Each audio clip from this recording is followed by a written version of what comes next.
One to one பக்தி நேயர்களுக்கு வணக்கம். நான் கலைப்பிரியா பழனி. இன்னைக்கு நம்ம கூட யார் இருக்காங்க அப்படின்னா டாக்டர் தீபா அருளாளன் மேம் தான் இருக்காங்க. வணக்கம் மேம். வணக்கம்.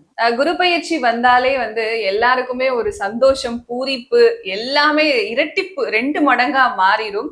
ஏன்னா பொதுவாவே சொல்லுவாங்க, குரு கொடுத்தாருன்னா அதை யாராலும் தடுக்கவே முடியாது, கொட்டி கொட்டி கொடுக்க போறாரு அப்படின்னு சொல்லிட்டு. இந்த குரு பயிற்சி 12 வருடத்துக்கு அப்புறமா கடகத்துல உச்சமாகிறாரு குரு. எப்படி இருக்கு மேம் பொதுவா? இந்த குரு பயிற்சி நீங்க சொன்ன மாதிரி 12 ஆண்டுகளுக்கு ஒரு முறை நடக்கக்கூடிய குரு பயிற்சி அப்படின்னு சொல்லலாம். ஏன்னா 12 வருஷம் கழிச்சு திருப்பி ஒரு கடகத்துல உச்சம் பெற்று அமருவாருமா. ஆக இது எப்படி இருக்கு? பிளஸ் என்ன அப்படின்னா, அவர் 12 வருடத்துக்கு ஒரு முறை அமர்றது பெரிய பிளஸ்ன்னு சொல்றதை விட, அவர் உச்சம் பெற்று அமர்றது பெரிய பிளஸ்ன்னு சொல்றதை விட, சனி மேல அவரோட 9ஆம் பார்வை படியுது. புரியுதுங்களா? ஆக இப்ப சனி பாத்தீங்கன்னா மீனத்துல இருக்காரு இல்லைங்களா? குருனோட 9ஆம் பார்வை அவர் மேல படியுது. சனி ஏறக்குறைய 6 ராசிகளுக்கு கெடுக்கணும் அப்படின்ற விஷயத்துல இருக்காரு.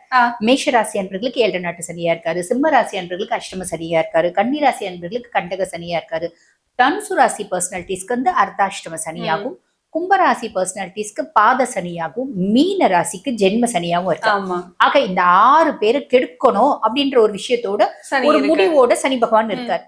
இப்ப குருனோட உச்ச பார்வை 9ஆம் பார்வை சனி மேல பண்றதுனால எல்லாளவும் கெடுக்க போறது இல்லை. இவங்க எல்லாருக்கும் ஒரு பெரிய ரிலீஃப். என் மூளையை பாத்தீங்கன்னா தின்னுட்டே இருந்த சனி, என்னை இரிட்டேட் பண்ணிட்டே இருந்த சனி ஆல்மோஸ்ட் நல்லிஃபை ஆயிடுறாரு. இது ஒரு பெரிய பிளஸ்மா. ரெண்டாவது, மத்த 6 ராசிகளுக்கு அவர் நல்லது செய்யணும்ன்ற பொசிஷன்ல தான் இருக்கார்.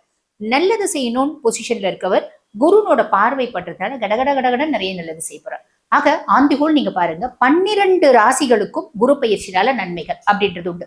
பர்சன்டேஜ் டிஃபரன்சஸ் இருக்கு. ஏரியா வைஸ் என்னென்ன விதத்துல இவங்களுக்கு நற்பலன்கள் மாறப்போகுது அப்படின்ற வித்தியாசம் இருக்கே தவிர ஏதோ ஒரு விதத்துல நல்லது அப்படின்றது 12 ராசிகளுக்கும் இருக்கு. இதுதான் ஒரு சூப்பரான விஷயம் அப்படின்னு சொல்லலாம். கண்டிப்பா மேம், சூப்பரான குரு பயிற்சி இது. யாருமே மிஸ் பண்ணிடாதீங்க அப்படிங்கறத நம்ம சொல்லியிருக்கோம். ஒவ்வொரு ராசிகளுக்கும் எப்படி இருக்குன்னு பாக்கலாம். கண்டிப்பா கண்டிப்பா.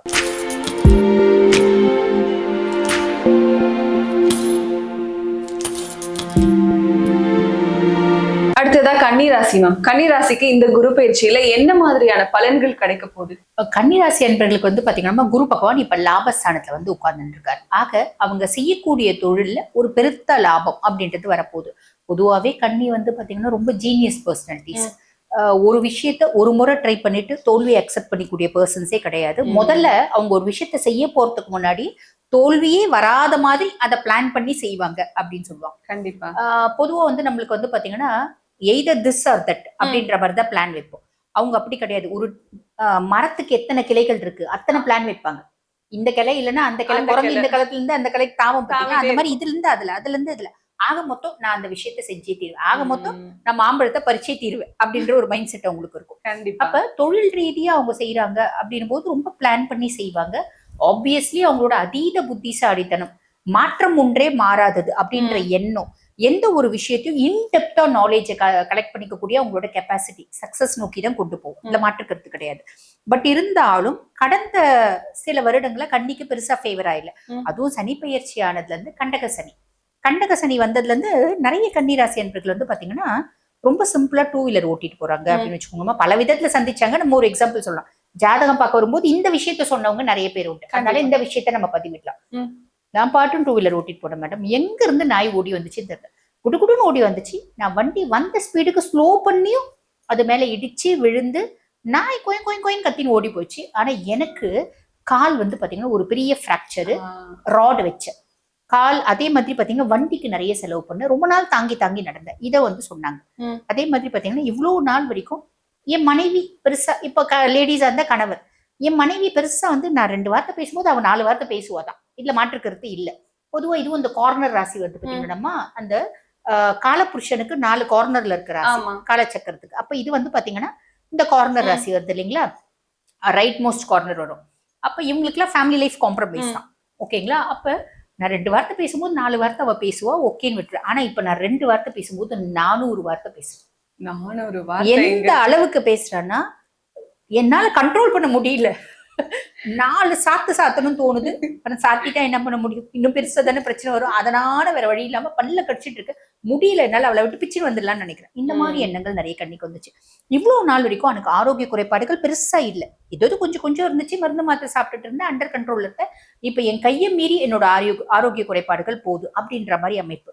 இது அத்தனையும் சனி பகவான் கொடுத்தது. இப்ப குரு உச்ச குருவா இருந்து சனி மேல பாக்கிறதுனால இது அத்தனையும் வந்து பாத்தீங்கன்னா நல்லிஃபை ஆயிடும். சனியே நல்லிஃபைடுவார். இது ஒரு பெரிய பிளஸ். செய்யக்கூடிய தொழில் அவங்களே ரொம்ப ஜென்யூனா செய்வாங்க, பெர்ஃபெக்டா செய்வாங்க, பெருத்த லாபம் அப்படின்றது வரும். அதுவும் முக்கியமா இந்த லாபஸ்தானத்துல குரு பகவான் வந்து உட்கார்ந்துருக்காரு அப்படின்ற பட்சத்துல வந்து பாத்தீங்கன்னா நண்பர்கள் ரொம்ப சப்போர்ட்டிவா இருப்பாங்க. இவங்களோட மூத்த சகோதர சகோதரிகள் எக்கனாமிக்கலி சப்போர்ட் பண்றதுக்கான வாய்ப்பு உண்டு. அதே மாதிரி மாரலி ஸ்பிரிச்சுவலி சப்போர்ட் பண்றதுக்கான வாய்ப்பு உண்டு. ஆன்மீகம் சார்ந்த தொழில் செய்யறாங்க பாத்தீங்களா கண்ணியில, ஆன்மீக சொற்பொழிவாளர்களா இருக்கலாம், இல்லைன்னா வந்து இந்த ஸ்பிரிச்சுவல் டூர்ஸ் கண்டக்ட் பண்ணலாம், இல்ல கோயில்ல ஆபீசர்ஸ், கோயில்ல புரோகிதர்கள், அர்ச்சகர்கள், வெளியே இந்த பூ வியாபாரம் பண்றவங்க, ஆன்மீகம் சம்பந்தப்பட்ட பொருட்கள் வியாபாரம், எக்ஸலண்டா டீச்சர்ஸ், ஆசான், காலேஜ் ப்ரொஃபசர்ஸ், லெக்சரர்ஸ். நான் சாஃப்ட்வேர்ல தான் இருக்கேன், நான் டீம் லீடரா இருக்கேன். ஆனா என் பிள்ளைங்க கேட்கறதுக்குலாம் நான் கரெக்டா கைட் பண்ணுவேன். பெரிய லெவல்ல முன்னேற்றம். உன்னோட அறிவு உனக்கு மட்டும் பயன்படாம நீ மத்தவங்களுக்கும் கொஞ்சம் ஹெல்ப் பண்ற, மத்தவங்களுக்கும் உன்னோட அறிவை நீ பயன்படுத்துற, நீ பெரிய லெவல்ல முன்னேறுவே. நீ எந்த தொழில் செஞ்சாலும் சரி. நம்ம வீட்டுல வந்து ரொம்ப சிம்பிள். எங்க மாமியார் கண்ணி தாங்க. அவங்க என்ன தொழில் செய்யறாங்க? பெருசா ஒன்னும் தொழில் செய்யறதில்ல, வீட்டுலதான் இருக்காங்க. இப்ப அவங்களோட அந்த சமையல் சூப்பரா செய்வாங்க.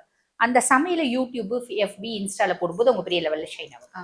மத்தவங்களுக்கு சொல்லி கொடுக்கணும், பெரிய லெவல்ல ஷைன் ஆகும். இப்ப கன்னிராசிக்காரர்களுக்கு இந்த ஒரு விஷயம் நெகட்டிவா இருக்கு, இந்த விஷயங்கள் எல்லாம் நெகட்டிவா இருக்கு, சோ இதுல கவனமா இருங்கன்னு சொன்னா எந்த விஷயத்துல கவனமா இருக்கல? கண்ணிக்கு நெகட்டிவ் ஆஸ்பெக்ட் அப்படின்னு சொல்றதுதான் இந்த சனி கொடுத்ததுதான்மா நெகட்டிவ். அப்ப அதுல இருந்து ஓவர் கம் பண்ணிடுறாங்க. ஆனா என்னன்னா ராகு 6ஆம் பாவம், ராகு 6ஆம் பாவம் அப்படின்னும் போது எதிரிகள்னு யாரும் இருக்க மாட்டாங்க. எதிரிகள் மண்டியிடக்கூடிய காலகட்டம். பெரிய லெவல்ல கடன் கொடுக்க கூடாது, வாங்கக்கூடாது. இவங்க எங்க கடன் கேட்டாலும் கிடைக்கும், கொடுக்குறாங்களேன்னு வாங்கிடக்கூடாது. இதுல கவனம் தேவை. ஏன்னா வந்து பொதுவாவே காலபுருஷனுக்கே 6ஆம் பாவமா, இவங்க வந்து கடன் வாங்குறாங்கன்னா திருப்பி திருப்பி கடன் வாங்கிட்டே இருக்கக்கூடிய ஒரு அமைப்பு உண்டு. ஓகேங்களா? நிறைய கண்ணி வந்து பாத்தீங்கன்னா அவங்க கடன் வாங்கிட்டு போவாங்க, அவங்களோட பிள்ளைங்க கிடைப்பாங்க. அப்படி ஒரு விஷயமும் உண்டு. 6ஆம் பாவத்துல ராகு. என்னை யாராவது மூளையை தின்னுட்டே இருந்தாங்கன்னா நான் ரியாக்ட் பண்ண ஆரம்பிச்சிடுவேன். ரியாக்ட் பண்ணோன்னா எப்ப ரொம்ப சிம்பிள்மா. இப்ப நம்ம வந்து ஒரு இடத்துல வீடு கட்டுறோம் அப்படின்னு வச்சுக்கோங்களேன். வீடு கட்டும் போது நம்ம ஆப்வியஸ்லி கொஞ்சம் மணல், செங்கல் எல்லாம் கொண்டு போய் போடுவோம். கண்டிப்பா போடும்போது அந்த அசோசியேஷன் ஒண்ணு இருக்கும்.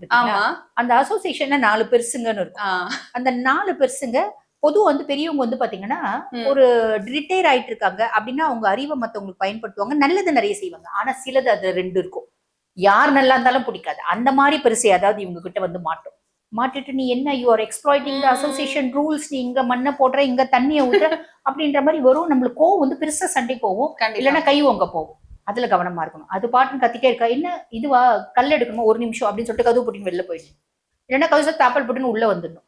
அப்படி நீ ரியாக்ட் பண்ணலன்னா அது 10 நாள் கட்டும், 15 நாள் கட்டும், 16 நாள் அமைதியாயிடும். இப்படிதான் ரியாக்ட் பண்ணும். வேற வழியே இல்லை. இதுல கவனம் தேவை.